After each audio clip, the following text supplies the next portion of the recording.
Hello दोस्तों। Ocean gate की Titan submarine का सफ़र कनाडा के सेंट जॉन पोर्ट से शुरू हुआ। जिस जगह इसको समुद्र में डाई करना था वो जगह सेंट जॉन पोर्ट से 700 किलोमीटर दूर उत्तरी अटलांटिका महासागर में स्थित है और इसी पॉइंट पर ठीक नीचे समुद्र की गहराइयों में टाइटैनिक जहाज़ का मलबा मौजूद है। इस सबमरीन में 5 लोगों का सफ़र करना था। पहले थे स्टोकटन रश जो कि ओशन गेट के सीईओ भी थे। दूसरे थे हर्मिश हॉर्डिंग। तीसरे थे पॉल हेनरी जो कि टाइटैनिक विशेषज्ञ भी थे।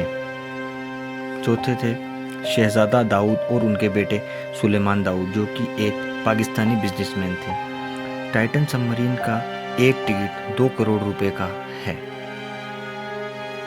बड़े और दौलतमंद लोग टाइटैनिक के मलबे को देखने का शौक रखते हैं, इसीलिए इतनी बड़ी रकम देकर वो टाइटैनिक का मलबा देखने जाते हैं। टाइटैनिक जहाज़ जो कि 1912 में उत्तरी अटलांटिका महासागर में डूब चुका था। रविवार 18 जून 2023 को दोपहर 12 बजे इस सबमरीन का सफ़र शुरू हुआ। टाइटैनिक समुद्र की सतह से 4000 मीटर यानी 4 किलोमीटर नीचे है। इस गहराई को समझना है तो आप ऐसे समझिए कि एक बुर्ज खलीफा की बिल्डिंग को 5 बार एक के ऊपर एक रखिए और जो हाइट बनती है बस इतना ही नीचे समुद्र की गहराई में टाइटैनिक जहाज़ डूबा हुआ है। इस गहराई में पानी का प्रेशर 5800 psi होता है। टाइटैनिक जहाज़ के मलबे तक पहुंचने के लिए टाइटन सबमरीन को 2 घंटे का समय लगता है, लेकिन 1 घंटा 45 मिनट के बाद ही मदरशिप पोलर प्रिंस जो कि ऊपर वेट कर रही थी उसका संपर्क सबमरीन से टूट जाता है। टाइटैनिक जहाज़ के मलबे के पहुंचने के सिर्फ 15 मिनट पहले इसका मतलब यह था कि सबमरीन टाइटैनिक के काफ़ी करीब पहुंच चुकी थी। समुद्र की इस गहराई में सूरज की रोशनी का पहुंचना बिल्कुल ही नामुमकिन है और यहाँ हर वक्त इंतहाई सख्त अंधेरा होता है क्योंकि यह पानी के अंदर काफ़ी डीप जगह है और इसी गहराई में वायरलेस सिग्नल का टूटना एक नॉर्मल सी बात है। लिहाजा इसी बात को टीम द्वारा ज़्यादा सीरियसली नहीं लिया गया था। यह सफ़र टोटल 7 घंटे का था। दिन के 12 बजे से शाम को 7 बजे तक इसको वापस ऊपर लौटना था, लेकिन जब शाम 7 बजे तक टाइटन से कोई संपर्क ना हुआ और ना ही वो वापस लौटी तो ऊपर खड़े मदरशिप पर मौजूद क्रू मेंबर्स टेंशन में आ गए। सबके पसीने छूट गए। कनेडियन रिसर्च बेसिल्स पोलर प्रिंस ने टाइटन की तलाश शुरू कर दी। 9:40 पर उन्होंने यूएस कोस्ट गार्ड से संपर्क करके मदद मांगी।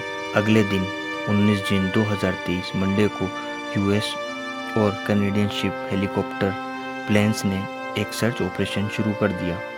सिर्फ समुद्र के ऊपर ही नहीं बल्कि सुनार स्कैनिंग के ज़रिए से पानी के अंदर भी अपनी तलाश जारी रखी। इस एरिया में और जितनी भी जहाज़ें थी उनको भी ऑर्डर दे दिया गया कि आसपास पूरी नज़र रखें। अगले 2 दिन तक यह तलाश जारी रही, लेकिन टाइटन का कुछ पता न चला।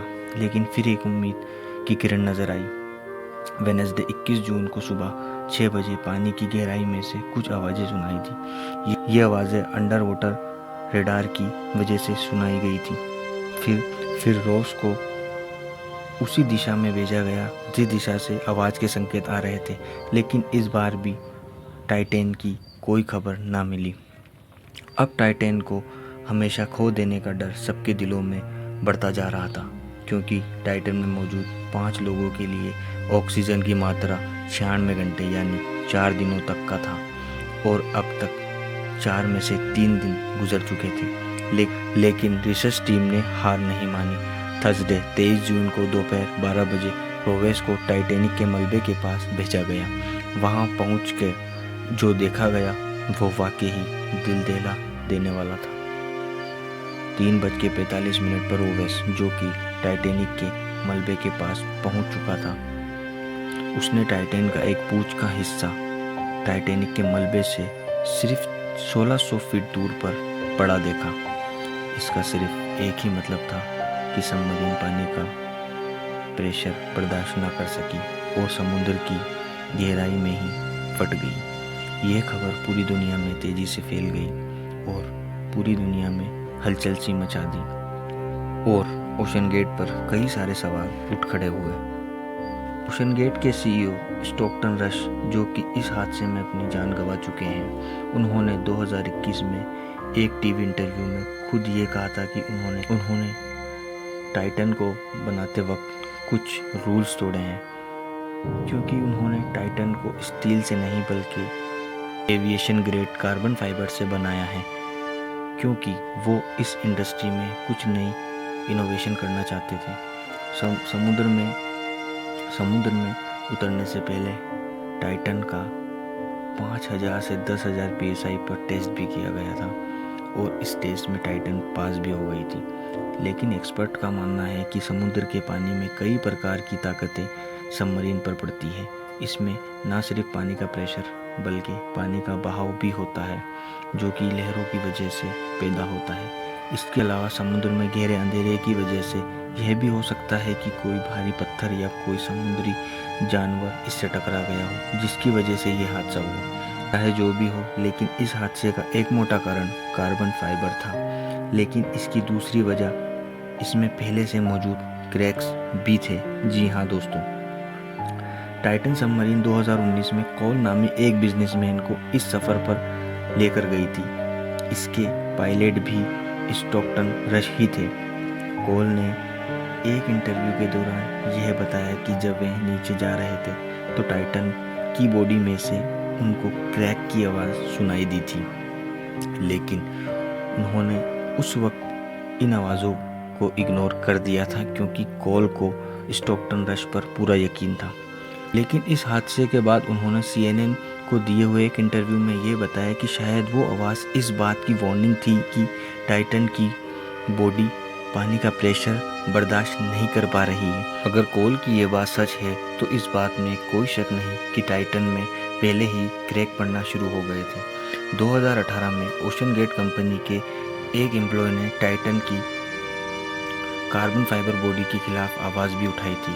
उनका कहना था कि यह मसला सबमरीन के फटने के चंद मिलीसेकंड पहले पता पड़ेगा, और हकीकत में भी ऐसा ही हुआ। जिस गहराई में टाइटन फटी है, एक्सपर्ट का कहना है कि उसको फटने में सिर्फ 0.3 सेकंड का समय लगा है। तो यह थी कहानी टाइटन सबमरीन की। धन्यवाद दोस्तों।